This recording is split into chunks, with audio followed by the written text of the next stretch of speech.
Good afternoon, ladies and gentlemen, and welcome. Well, to this edition, I should say, because we have quite a few editions. And I'd like to thank Andre for arranging this. And again, calling on everybody who's part of this movement for change to make use of this opportunity. So in the future, I'm prepared to speak anywhere on this topic. So the topic, as you can see and it has been advertised, is COVID-19 vaccines, what you are not being told. And certainly, this is a very important topic today. So, I would like some of the stuff that I'm going to be presenting, some may know of it, others may not, which is quite new. Okay. So which one? This one. Okay, cool. Right. So I'm going to use that term a lot. Unbelievable. You will see. And really, what we've been experiencing over the last several months is truly unbelievable, and I'm sure everyone is aware of that. Fear has been the major source of how the authorities and the system has basically enslaved people. So I'm hoping that we will deconstruct that today, and I'm hoping that everybody here who's here is doesn't fall in that category. Right. So, as you can see there are those that argue that using a number of deaths within 28 days of having a COVID does not mean that the person died due to COVID vaccine. However, but these very same people that make that statement, and I'm sure you've heard that, is that the same people believe that the death that's occurred within 28 days of a positive COVID-19 test, being a PCR test, is definitely a COVID death. So these are the anomalies that we find ourselves in today.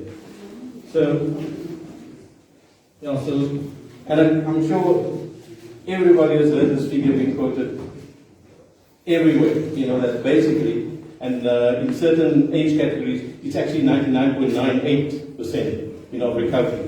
So really the question is, why then do we need a vaccine?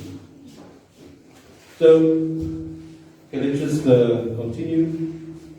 Okay, so, this is the editor, the past editor of the Lancet, one of the most prestigious journals in the world. And if he says this, I think we should believe him, yeah? And this is what we are facing today. And we can see they obviously much more clever than us. Oh yeah. Right. So this doctor doesn't need any introduction, yeah?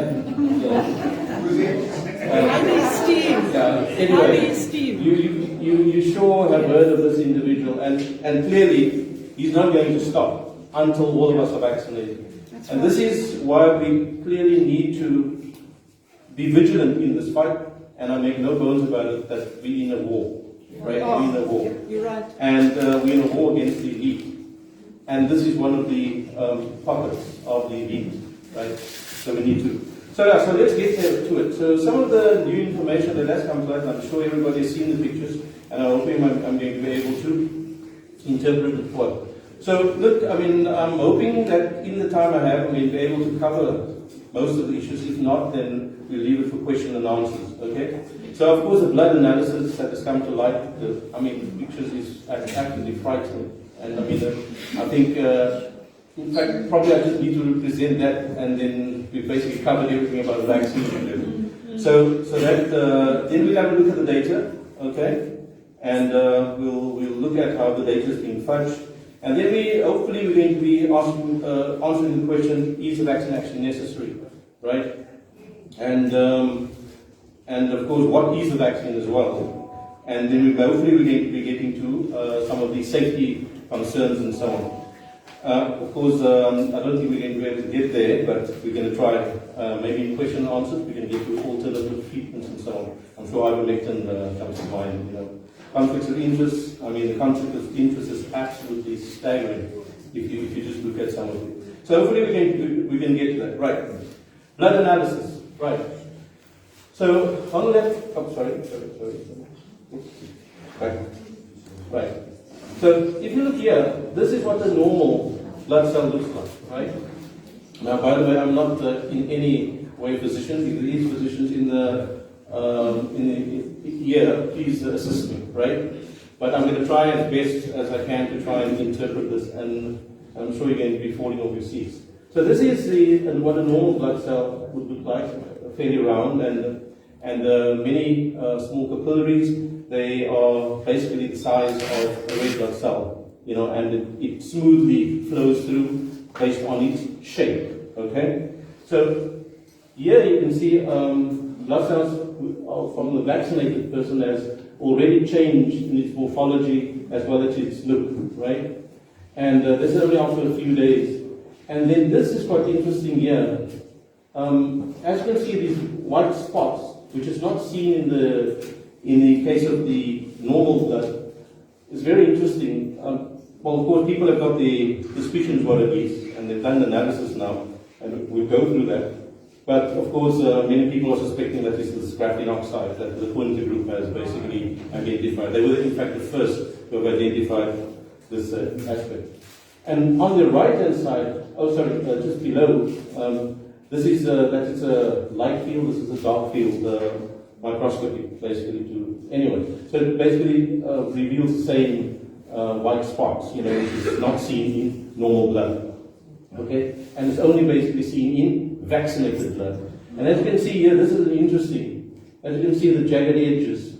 Some people believe that that is a spike protein, and we'll see. And of course, that is what is referred to as the coronal effect. So, and here's a very stark contrast of that, because what we'll see normal cells there, but we also see this jagged. And as you can see, progressively, these cells are starting to break up and probably burst. And here you can see quite categorically there's these spikes that is, and of course, as I just indicated right at the beginning, capillaries requires a very smooth surface. And of course, you can imagine like a thorn sticking, and it's going to be sticking in the vascular system, right? And that would obviously injure it. And that is what causes platelet formation and of course blood clotting, right? I think that is quite straightforward to understand, even for those who don't have any medical, like myself, who don't have any medical. I'm a scientist, by the way, so I haven't done much. Although I worked at Red Cross Hospital for quite many years, I'm not a physician. Okay. So, I don't know if this picture is very clear, but as you can see there's the birth of a cell that has been infected. Now, it's believed that the spike protein has got a transmembrane region, the spike protein, which embeds itself in the membrane of the cell. And this is what we are seeing here. As you can see, there's a formation of a clearly spikes coming out. Okay, so they suspect that that is a spike protein. And can you imagine that going through a capillary? I mean, unbelievable. In fact, this person, if this is the case, literally this person is dead. On his feet, basically. Because, clotting takes place, the blood, oxygen. Now you can understand why people get hypoxia as well. That's what yes. Right, so here's another case of ordinary cells, right? And look here, this is quite frightening. Actually, what has happened is, this one is the mRNA vaccine. This is a Pfizer vaccine. This is a Pfizer vaccine. And as you can see here, basically what it says here is that it's completely deformed. The cell's completely deformed, and there's crystallized formations all over. By the way, that's what an ordinary cell would look like, compared to this. So clearly there's been infiltration by something. People suspect it's graphene oxide, but again, until such analysis has been done, we don't know. And then on the right-hand side, on the extreme right, this has never ever been seen in blood. This has never ever been seen in blood. Structures like this, massive structures, right? And by the way, this is our phase microscopy, so it's light microscopy, and it goes down to about maybe a centimeter to 1 micrometer, micrometer and so on. So you're able to, so you can see this, and as you can see there on the right hand side, that is what is starting to happen is because of the spike formations, clumping is starting, clumping, so they're stacking. They call it the roller effect. At least that's what I'm told. Yeah. Because I'm not a physician, so please don't ask me those questions on what sort of measurement. You know. But that is stacking that is taking place. And this clearly, you can see, again, that is what would constitute clotting, basically. You know. So, yeah, and this is another picture that I got from Robert Young, Dr. Robert Young, who's done excellent work in identifying, and that in the middle there is believed to be a black spot, you know, denoting graphene oxide. You know, and this is in the blood. Can you imagine that going through the blood? A capillary? Whoa, hectic, right? Hectic, and this, as you can see again, there's the roller effect, right, of the stacking. So clearly these people, just going back, these people are literally dead on their feet, basically. You know? I mean, it's absolutely horrendous. I mean, you feel actually sorry for all these people. And by the way, I've spoken to Dr. Miric Voices. Ricky Erasmus had a program in a week, and she was presenting there, and she's seeing exactly the same thing. And the pictures she's been showing is absolutely, I mean, it's even more devastating than this is what she's showing. So unfortunately, I couldn't get the pictures, but I would like to people here in the audience to support her work.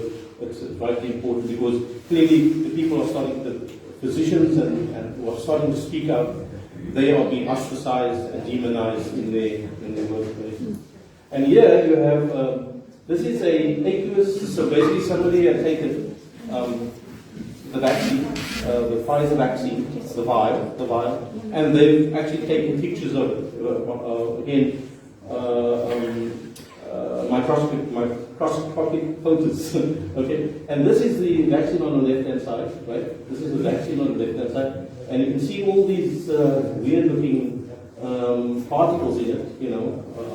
Again, we don't know what it is. We think it's graphene oxide. And this is graphene, in the middle, that is graphene oxide action. So they take two graphene oxide, put it in a solution, and photograph it. And you can see so kind of the contrast is very similar. Okay? And here's something very interesting. This is also a vaccine. This is also a photo from the Pfizer vaccine, magnified 1,000 times. Whoa, man, look at this. This is huge. That is graphene oxide, you know, that is being seen there, you know. So clearly there's something that they are not telling us. This, you know, so, you know, I introduced by saying things that you were not told. So, well, I kind of think I'm telling you guys now. And look here, this is very interesting. This is a trypanosoma. You know, the trypanosoma cruci, I mean, you know, it's not normal to human beings, but it does attack the gut. And basically, and this is what is found in the vaccine, you know. So that is quite interesting. So as you can see here, here's shows a live blood based on trypanosoma. This is normal. And this is what's in the vaccine, right? Now, as you can see there, just read there. Acute tracheostomy is the result, which results in severe inflammation of the heart muscle and brain and lining around the brain. Whoa! I mean, this clearly indicates there's a causal link. So it's made possibly not the graphene oxide, but they've actually deliberately put this trypanosomas in there, you know, parasites, in order to cause these effects. And by the way, I mean, hopefully when we get to it later on, you'll see in the VARS, the American Reporting System, and Eurovigilance, which is the European reporting system, neurological adverse events is the second highest. Yeah. It's the second highest, you know, reported adverse events. So clearly, I mean, I'm not a physician, but you're starting to suspect weird stuff that we are not being told. Yeah. So let's just continue. And again, there's another blood analysis. Again, graphene oxide, unidentified parasite, and you know, weird formations in blood. I mean, this is like weird formation. Not in the blood. This is the aqueous. This is the vaccine. They took the vial, and this is what they found, you know, in it. Weird structures. And by the way, these structures are now being discovered in the bloods of people as well. Similar structure. So again, more weird structures being found, so on, etc. Hectic. I mean, and that is a photograph of a liposome, meaning the mRNA that's encased in a polyethylene glycol nanolipid. So there's a picture of that, and there's also some weird clusters of graphene. And this is interesting on this side. This is what blood analysis with graphene looks like, with graphene in it. And then on the right-hand side, you have the Pfizer vaccine with graphene oxide. So this is the Janssen vaccine, and this is like weird what's been seen in the Johnson & Johnson vaccine. So it's not just confined to the Pfizer vaccine, the mRNA. It's also in the Johnson & Johnson. So we don't know what it is, but analysis have identified this as carbon, oxygen, iron, and nickel. Yeah. I mean, unbelievable, man. Oh, I say unbelievable. So crazy. I mean, and this is also what they believe in the Janssen is causing the corona effect. So it's absolutely horrendous what is now being discovered. And so anybody who has had the vaccine, I mean, they should immediately have them checked out and do a blood analysis, and somehow need to go on a detox. I don't know if that is possible, but yeah, we don't know. We in unknown territory.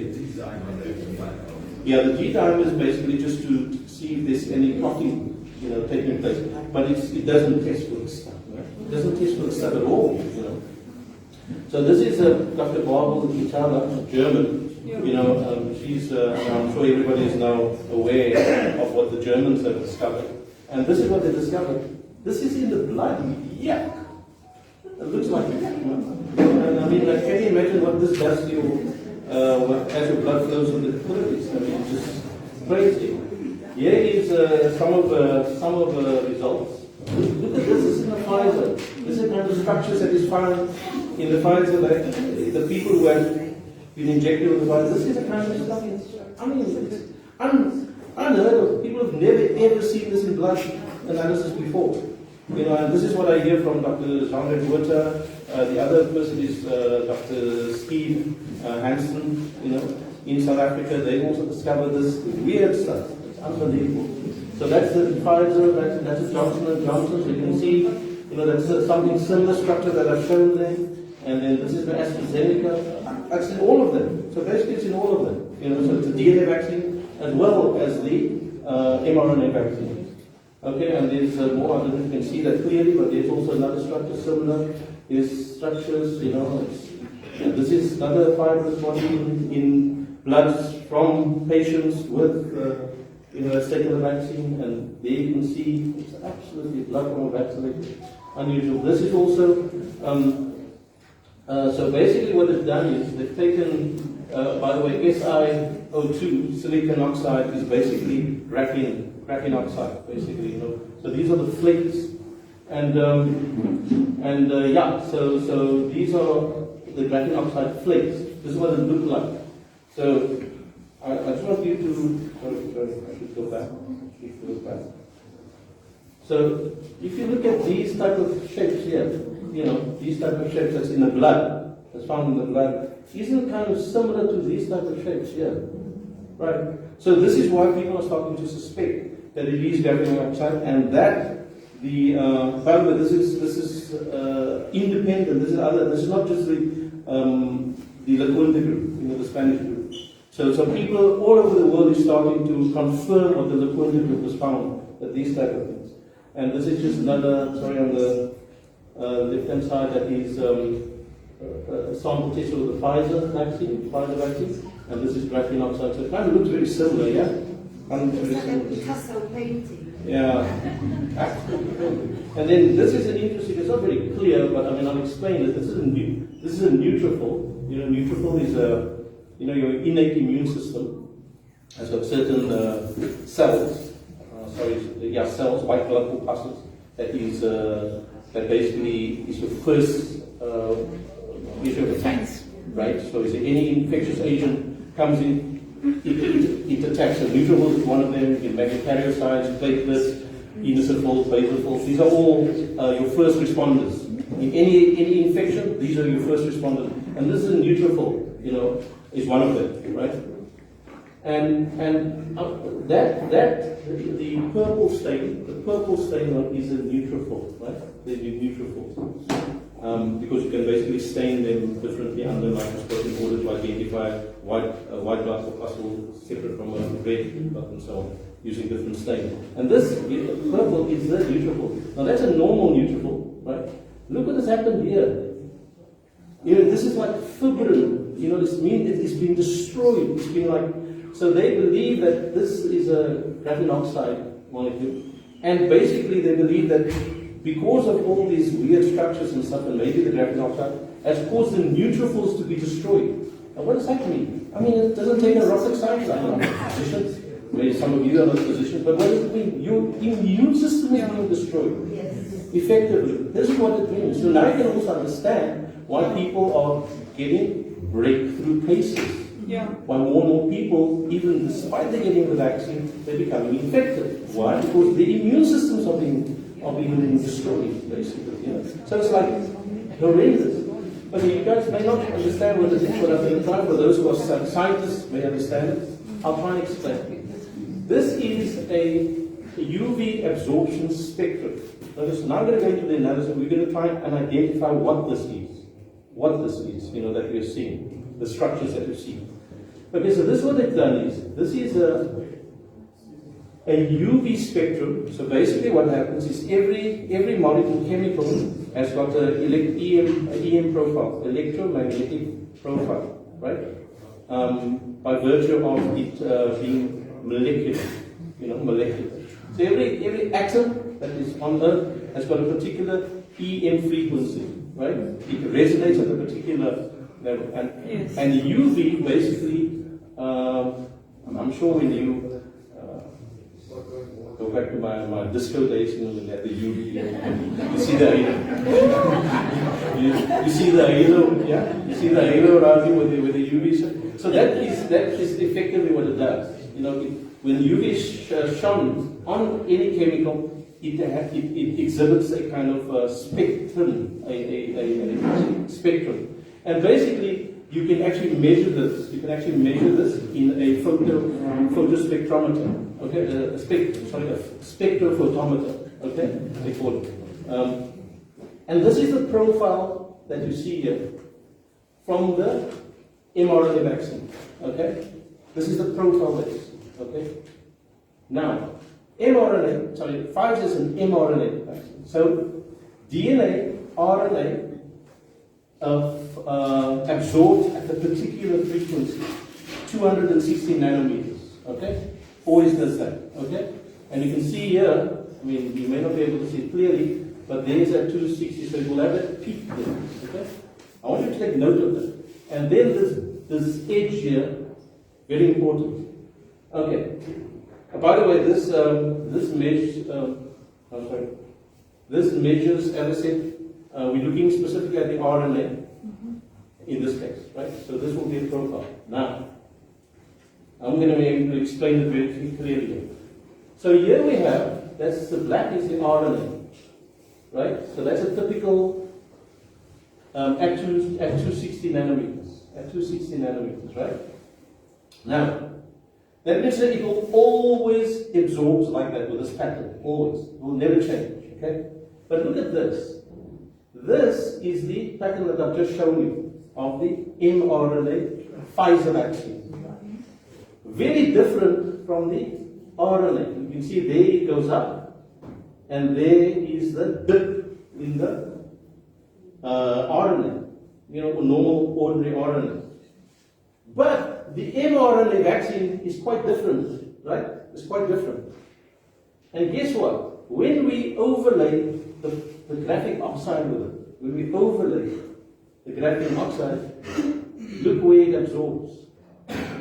And so I suspect, just based on this, that the increase, the part of the lead, meaning the mRNA vaccine, has been contaminated by graphene oxide. And that is why you're getting that unusual edge there going up. So here is evidences that we're starting to see that graphene oxide, so the Kunte group was not crazy. They actually onto something here, right? Now, here they did an X-ray spectroscopy, which basically you're able to individually, so basically what happens is, under X-ray diffraction spectroscopy, you're actually able to split atoms. You're actually able to split, and you're actually able to get a peak of what is actually, and it's got like oxygen, any atom, oxygen, nickel, whatever, would have a particular pattern. And right, you will therefore be able to analyze exactly what is in there, to quite, of course, even the concentration you can actually detect. Okay. Now, if you look at here, I said graphene oxide is silicon and oxygen, right? And there's also carbon in there and so on, but mainly silicon and oxygen. And look at here, what they detected in the Pfizer vaccine: silicon and oxygen. So this is evidence that there's graphene oxide almost definitely in the Pfizer vaccine. So they cannot get away from it anymore, because the chemical analysis has now been done. This is a blood chemistry. And you can see there again, this is what they're using a different type of. And look at this. My God. Titanium, vanadium, copper, aluminium is also found in the vaccine. Yeah. Now these like the bismuth, titanium, that hasn't been declared. That hasn't been declared at all. So which means that clearly there's something weird going on. We are being had. Pfizer has lied to the world, basically. You know, because I'm sure everybody said, oh, you know, all these ingredients, they've given us the ingredients. They actually really haven't given us all the ingredients. You know, and this is like crazy. So anyway, so that I think by now you should be convinced that what we are seeing is like really evil. Oh, yeah. You know, and I use the word evil because any of those ingredients that I've just mentioned could have any number, a myriad of metabolic disorders and metabolic disturbances in your body, right? Now, here's something the fact that our government and authorities and the National Health Services of the world did not pick this up. Again, the only word I can use is unbelievable. It's unbelievable that they have not responded to it. Here is in the Pfizer, this is the Pfizer protocols, right, for the vaccine trial. Yeah. So this was in in April, May last year. The trial was started, okay, by Pfizer. Now, what they didn't tell the people. Okay, many things they didn't tell. Of course, now we realize this. We already identified what they didn't tell the people. What they didn't tell the people is,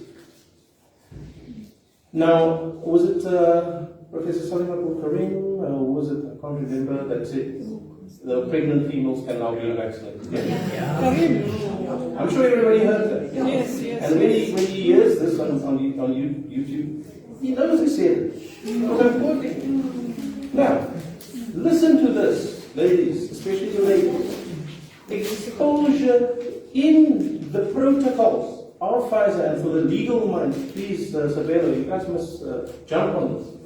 In the protocols for the Pfizer trial that was okayed and that the FDA gave an EUA to, meaning an emergency use authorization to, December the 10th last year.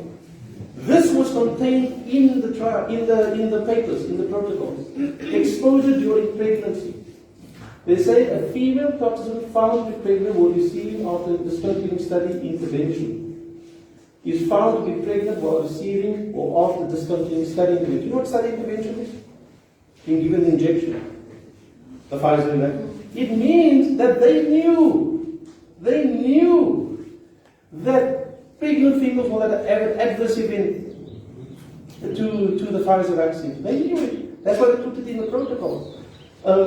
a male participant who is receiving or has discontinued study intervention, meaning the Pfizer vaccine, exposes a female partner prior to or around the time of conception, which means they knew that there was shedding. They knew that they were shedding. That's why they put it in the protocol. They knew that they were shedding. And when people were saying, you know, all these crazy nuts, like you guys, they said, you know, they're shedding. Yeah. You're like crazy mad people. Yeah. They got it in the bloody protocol. Look at the bottom. Serious adverse events. I'll skip a few because of time constraints. Serious adverse events in their protocol. Spontaneous abortion, including miscarriage and missed abortion. They knew. They bloody knew. It's in their protocol. They cannot deny this. I'm not a conspiracy theorist sucking things out of my mouth. It's there. I mean, these people are absolutely evil. Yeah. You know, look here, exposure during breastfeeding. They knew that they was going to be shedding during breastfeeding. They say a female participant found to be breastfeeding while receiving or after this discontinuing study intervention. They knew that this. I mean, there's many reports now of babies who had died after breastfeeding. You know, so. Yeah. So how in heaven's name? I mean, I appeal to all of you here. How in heaven's name could they have passed this? Even at EUA, and now they've approved it on the 23rd of August. How in heaven's name?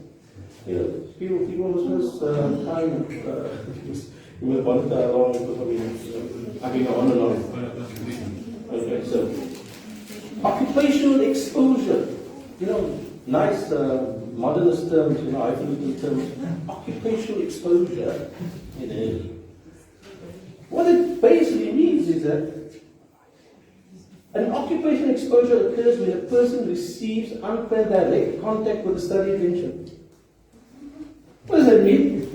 Vax people. It means that vax people can shed. This is what it means. They actually stated in their protocol, so it's available. You guys must jump on this stuff.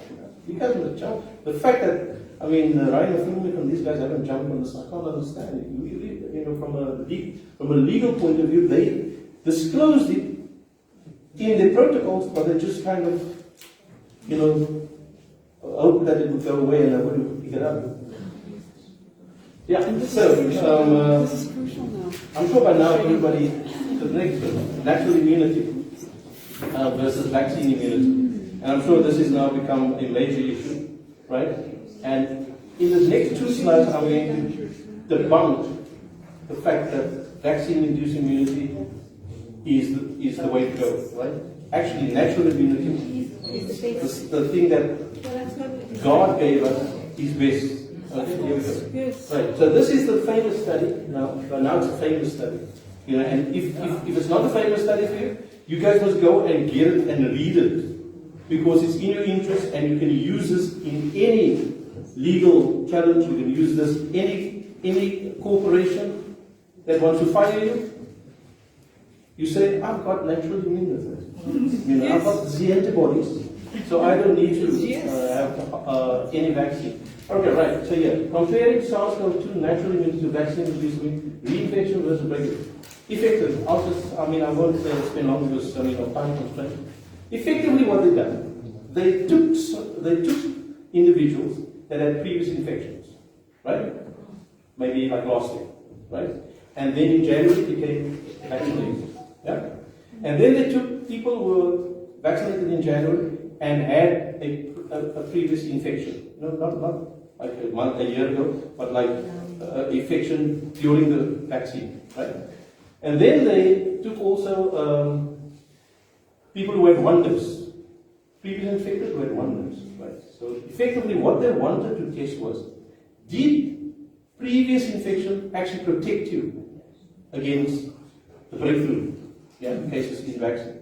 And did the vaccine actually protect you against, meaning did long-term infection, meaning natural immunity, is better than vaccine-induced effective?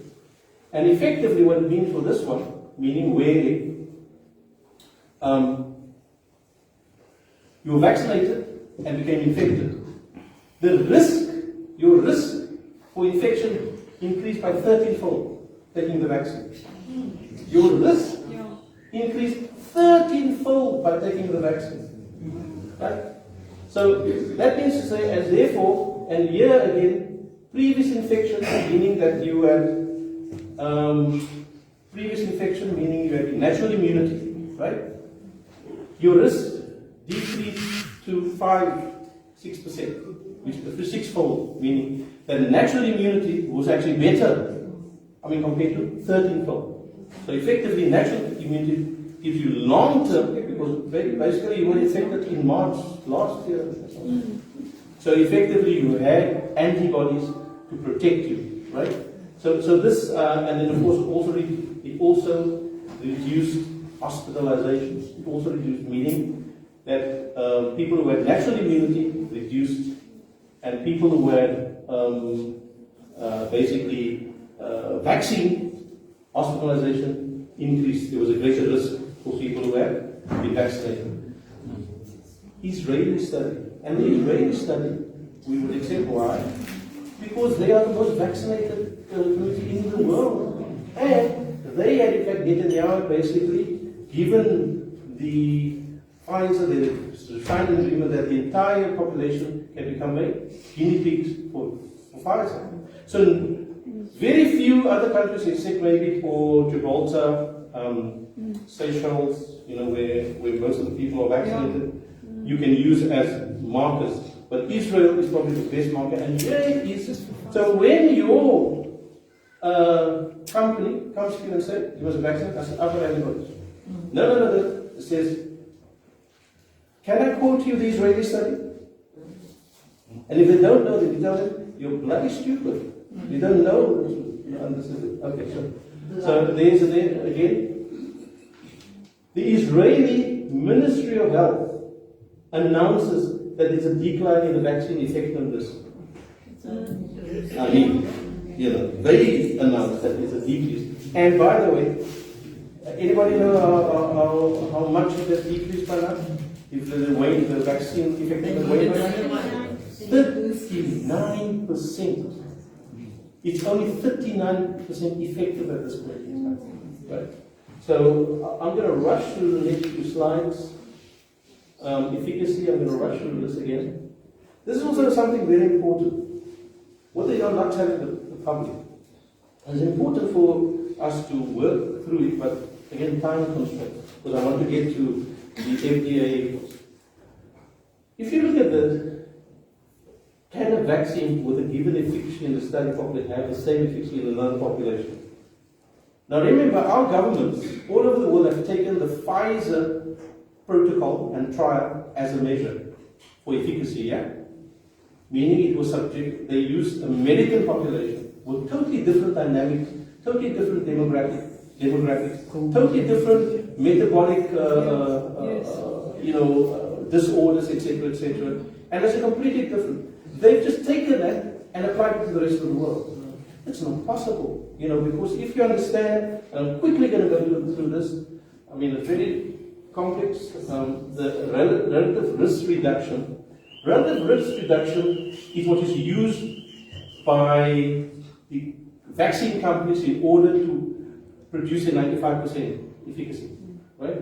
Relative. Now this is, what they do is, they take the number of participants in the trial, and then they calculate the relative risk associated with that population.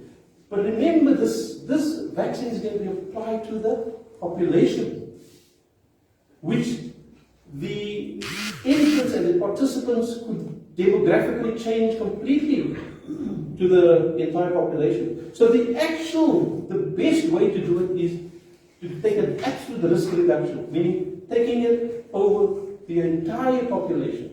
But why don't they do this? And this is why they don't do this.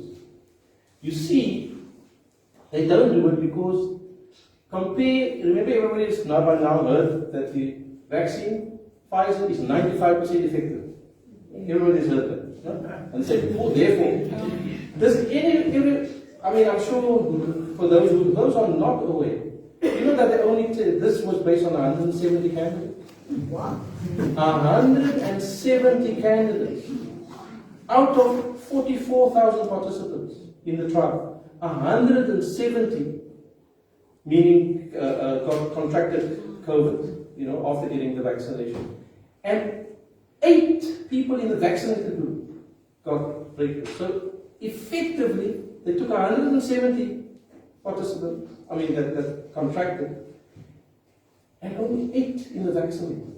So what we are comparing, what we are now applying to the world population is based on 8 people. And the FDA accepted it.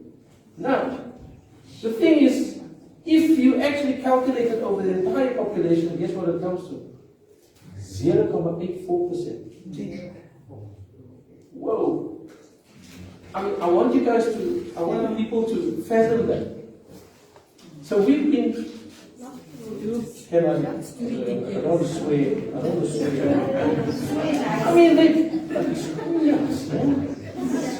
so effectively, so effectively, and for Johnson & Johnson is 1.2% basically, So this is where the problem comes in, and how data fudging. I think it was Bill Gates who actually suggested that book, how you can manipulate the statistics.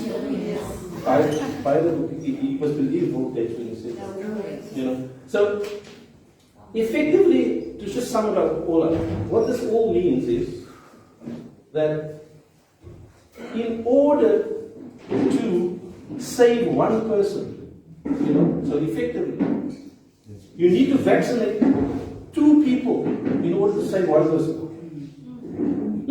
That's what the results actually mean. In order to save one person, you must vaccinate 2 people. It's untenable. So that is why what I'm trying to say with these results is that they are basically BSing us. They are BSing us big time. And it's important that we need to know this information in order to navigate through all of it. And especially for the legal people, it's important to have this information so that you can understand the differences. So basically, remember I said here earlier, you cannot apply to different populations equally because you need to actually effectively do the same protocol study in every country in order to get a better assessment, a true result at least, And that is not what was done. It was just a one-size-fits-all, That's not possible. I'm not going to go through it because there's a lot of issues here that's not. For instance, in many of the, I'll just give you the types of placebos that is used. So in one they use in the Pfizer they used a saline placebo, whereas in the Johnson & Johnson they used everything except the DNA vaccine.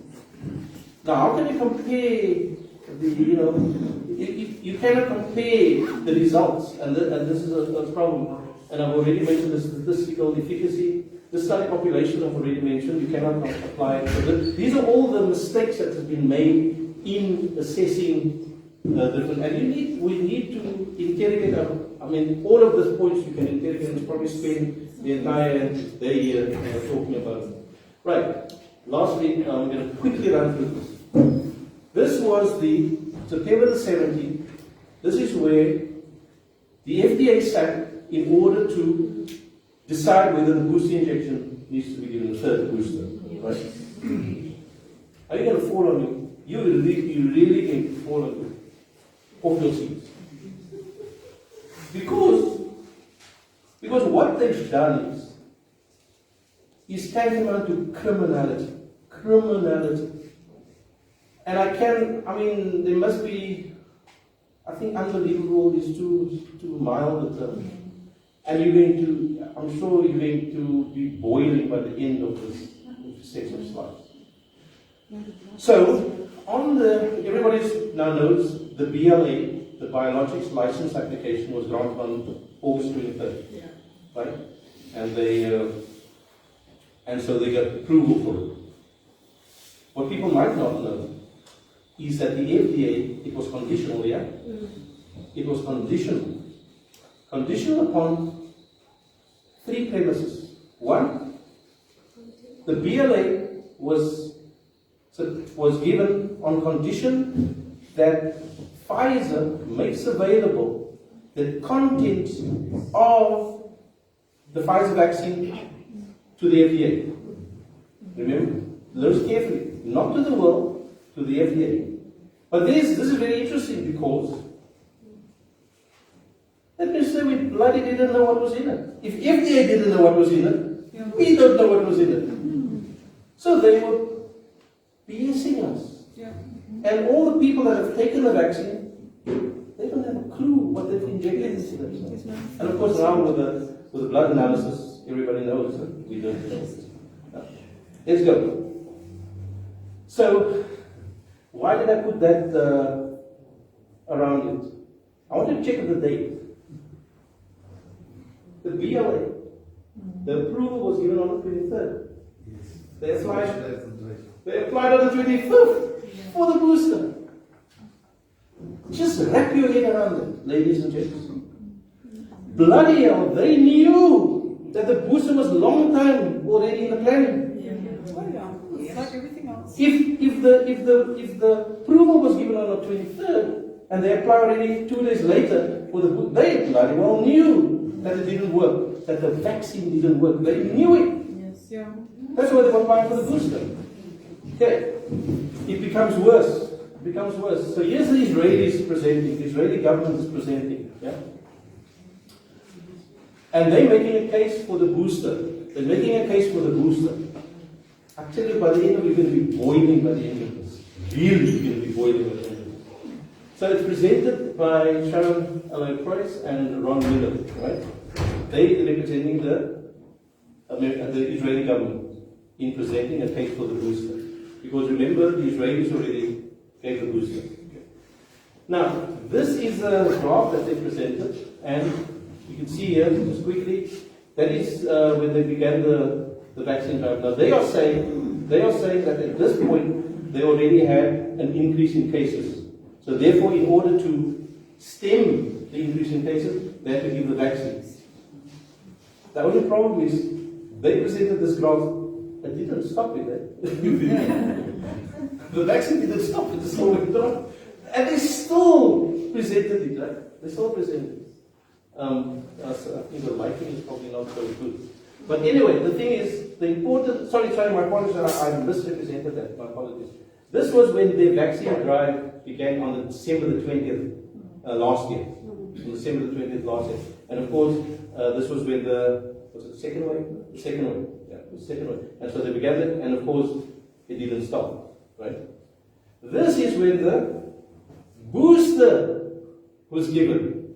You remember Israel was the first country that gave the booster, right? And no other country gave it. 30th of July. I think there's a slight problem here. Data don't lie. Data don't lie. Look, I mean, this is from our world in data, the Bill Gates funded. Anyway, it's clear, it's absolutely clear as daylight, that the vaccine booster didn't do a bloody thing. Right? They still went there, and here is a revelation. 60% of vaccinated that were vaccinated with 2 doses. I mean, you can see what this is to do with it. It means that the disease rate increased in 60% of vaccinated people. You can see why they are doing this. They are trying to make a case for the booster. Yeah. You see? Yeah. And so bloody hell, they are saying that the vaccine didn't work. The first one didn't work, the second booster didn't work. They are actually acknowledging that it didn't work. So now you can see how they're working together. And here's the interesting, just quickly say, this is, ages 16 to 39, this is an indication that immunity wanes, that immunity has gone down. So even after the second booster, it went down, and there, even for that age group, ages 40 to 59, it went down, and for ages 60, it went down. So remember, just keep in your mind that they are trying to push the booster, saying that the first injection didn't work, the second injection didn't work. They don't use it in those terms. They say, use nice words, it's waning. waning, you know. It flippin' didn't work, man. Bloody hell, it didn't work, you know. Oh, by the way, yes, they use this, you know. Now, yes, definitely, statistics can lie. But this is very interesting. So they are saying that initially, remember 95% efficacy. So the relative risk was 3%. So, you know, given the benefit outweighs the risk.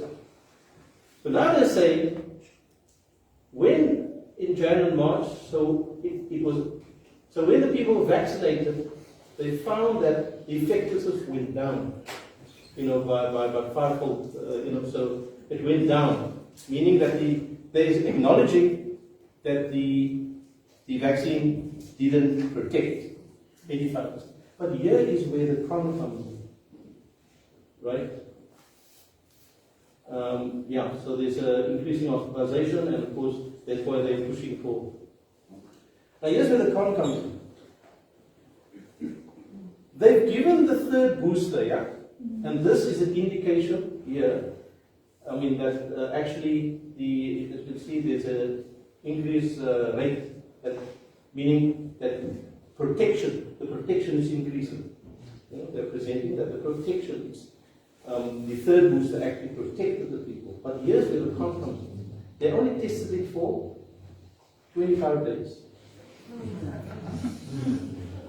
The vaccine, 1, 2, diminished over 5, 6, 8 months. That's when the immunity went down over 8 to 6 months. They've tested this for 1 month.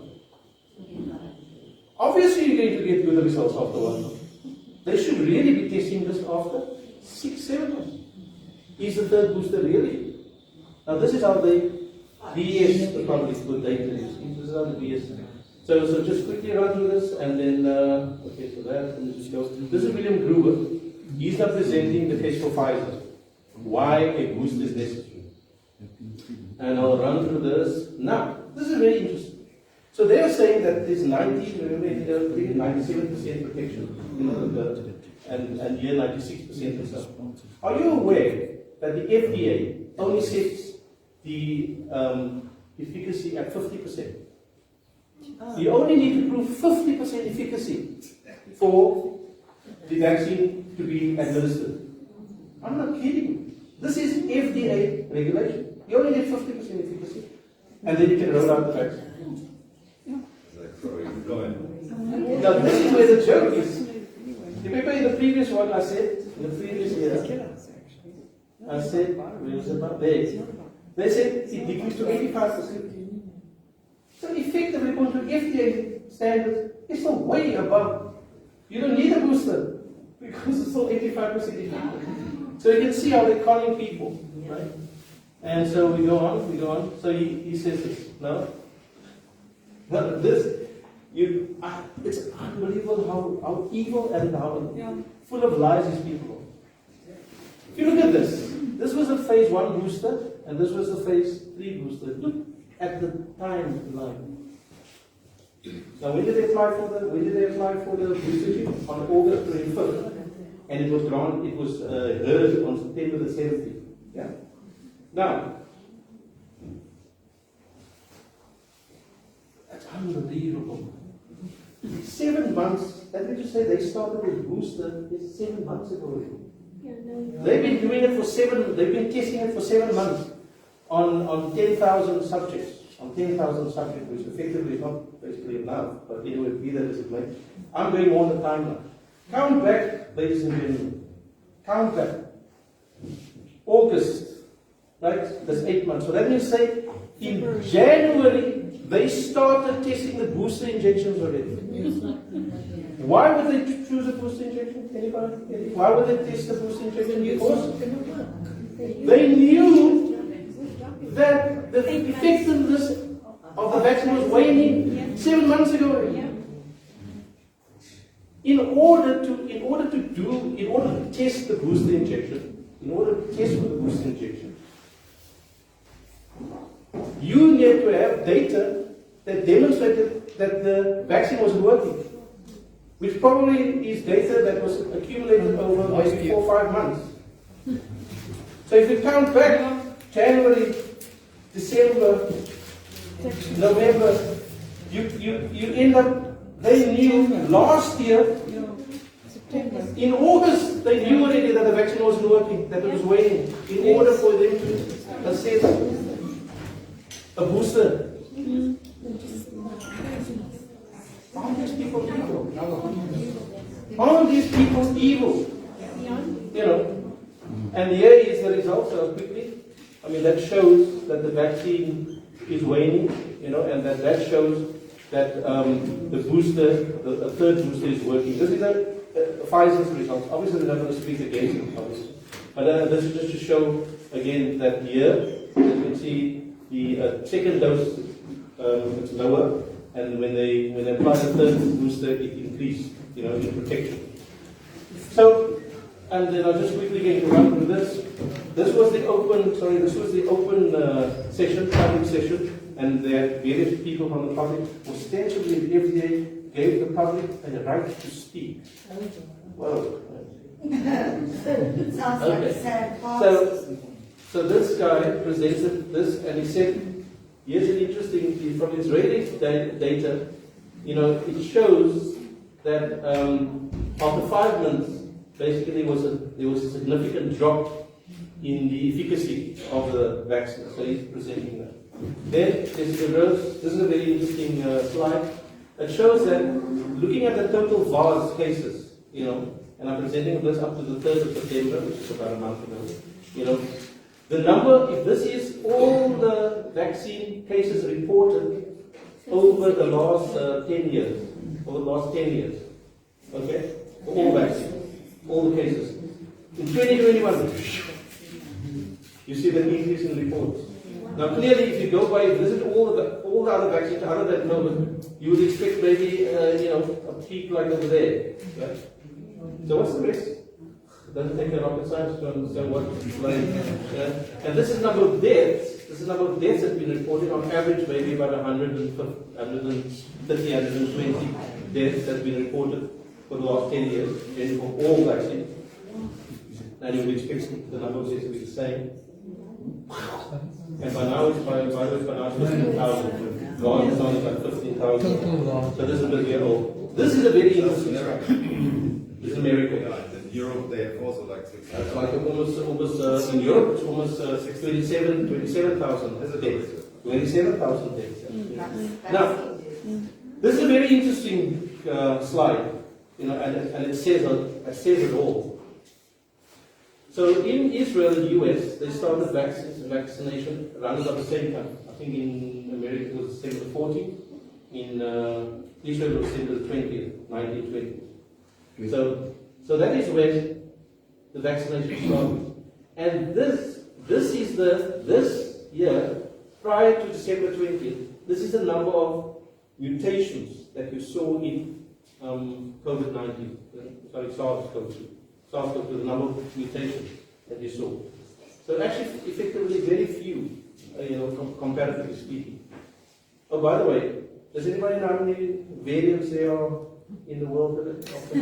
It's endless. Anybody? Do you know? It's pretty Anybody? until 2024. There's a paper that was published in January 20 of this year, January 2021. It published where it said there was more than 13,000 variants. 30,000. And by now probably hundreds of thousands of variants. Right? That already should put it in a picture in a nutshell. I mean, we would have been wiped out if all these variants was. But what is interesting is that look at this here, that the variants, or the mutations very the same basically. Yeah. The mutations, very few, you can see very few here. But post the vaccination, you can see an explosion of variants. An explosion of variants. So what this indicates is that the vaccine is what's driving the production of the variants. Yes, yeah. So when they say Delta variant is, they're not saying that's actually the bloody variant that caused it. Yes. I'm sorry, the vaccine that caused it. It's actually the bloody vaccine that caused it. So yeah. So then yes, okay, we've seen this graph probably already. was shown. And this I got from the world in data. And so this is when Israel started their vaccination program, and as you can see, it increased. And then of course it became summer, so of course it went down. I mean, flus don't spread during summer. So it went down. So it's got absolutely nothing to do with the vaccine. Obviously, it's got nothing to do with the vaccine because it still went up. Right? So this, and then it became summer, so flus went away, and then of course the cases went down. And then it went up, and guess where they started the vaccination, the booster? July the 30th, which is about there. July the 30th, they started their vaccination, and look what happened. And of course, why did they sell it? Waning immunity, beautiful term. Waning immunity, very, and this is, I got also from there, you just need to look at their own data. Because otherwise you're going to be called a conspiracy theorist. Right? So you look at their own data. So this is confirmed deaths per million. Right? It's confirmed deaths per million. And look here. This is when Israel started their vaccination program. And that's the number of deaths went up. Right? And then of course summer came and it went down. And then they started the booster. And look what happened to the deaths. And of course, this is the number of cases. This is of course the cases. So it correlates exactly with the vaccination program. Yeah? And then you have here, the US starts. The USA starts their campaign, and the vaccine campaign, and then of course it goes down. Then you get the waning immunity. And then of course, the same thing here. The US starts the vaccine campaign there, and then the death goes. So it correlates very well with what's it? Oh, we are. Don't forget. Okay. So yeah, the Janssen, of course, the Johnson & Johnson, very few people got it, maybe about 200,000 or something. So you cannot actually really, but anyway, that's where the campaign started. Whoa. May the 17th, the Pfizer vaccine starts. We've got the cases going on. Of course, what did they say? No, not the third one. The Delta variant. But what did we just prove now? That what was causing the variant? Vaccines. So the Delta variant, look how brilliant they orchestrate this. Yeah. So they don't call it the vaccine that is doing it. They call it the Delta variant that is doing it. You see? So that's why it's very important that we need to inform ourselves about how this is manipulated. And then, of course, this is again South Africa. It shows the deaths. So we had most cases in summer. And second, how is this possible? Because of the vaccine. That's the only way. You can explain it. But they start. Look at this in November 2020, February 2020. Why do we have this peak there? So this can only be explained by the vaccine. I mean the other one. Before look at November, this one. This one, and it's summer. I mean, summer, there's actually no. I didn't have respiratory diseases. Okay, I was focused on the vaccine. I didn't have an opportunity to explain, but your question is very valid. Yeah. You must understand that I've got in my data on my other presentation. I've got a very interesting slide where South Africa started in November. Yeah. You remember the second wave started in about that time. That was in Europe, and here it was exactly the same. It has to be the other way. Now, very interesting. I'm going to come to the explanations. Now, in my other presentation, I've got. When you look in June, when the first wave came, South Africa was testing to the tune of 45,000 tests per day. 45,000 tests per day. PCR tests per day. And a few days later, when you look at the case numbers, so about June the 14th, they start testing, increasing 45,000. About June the 18th, 19th, the case load goes up. Right? And then in late July, early August, they start dropping the number of tests to 2,000 tests per day. And guess what happened to the cases? And guess what?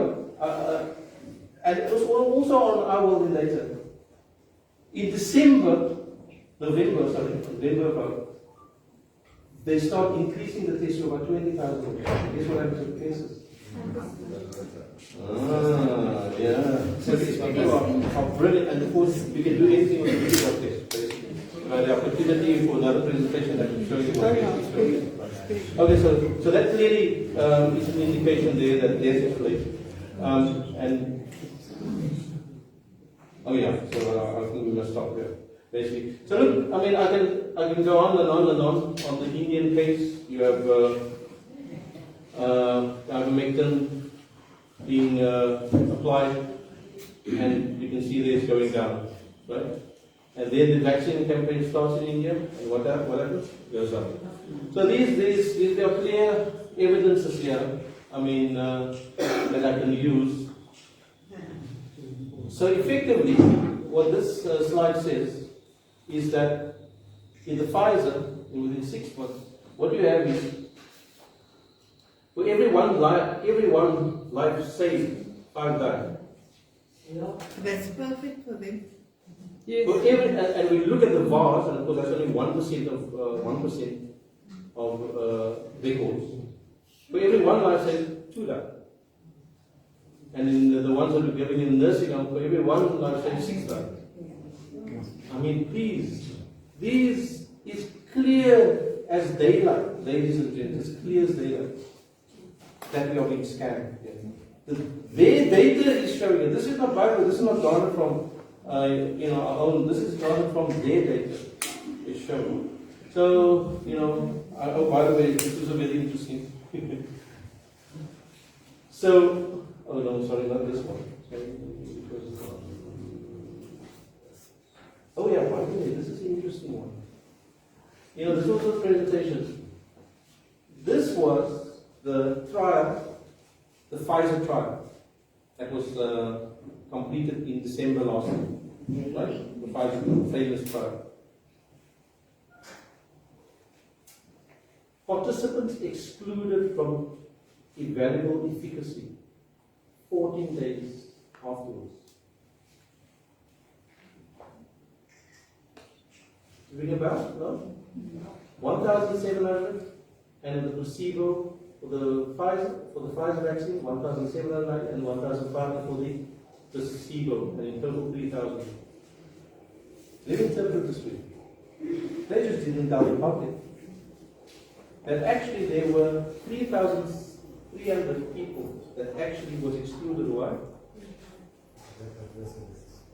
Adverse events. 4 people died. Had other important protocol deviations. Now, a deviation from a protocol is that it must be reported to the FDA. Is it as a result of death? Is it as a result of adverse events or anything? 300, total 370 pages before. What does this say about Pfizer? Wait, hold on. Are you saying that they were already part of the test? Yeah, they All were of part these of things happened, but they were excluded when Afterwards. they had to assess the test. Is that what you're saying? Absolutely. This is what happened. They were excluded from the final results. So that it didn't affect the results. But they just didn't report. It. And we don't know why they were excluded as well. We don't know. There's no report. So effectively, Pfizer lied in many of the reports. I mean, I can go on and on because my brother and we make all the time. He knows I can speak a lot. So look, I can give straight over to Sabelo, my brother. We'll give over to him because he's got very important aspect to say. And then what we're going to do afterwards, we're going to do a Q&A. Then we can open it up for, I'm sure people got a lot to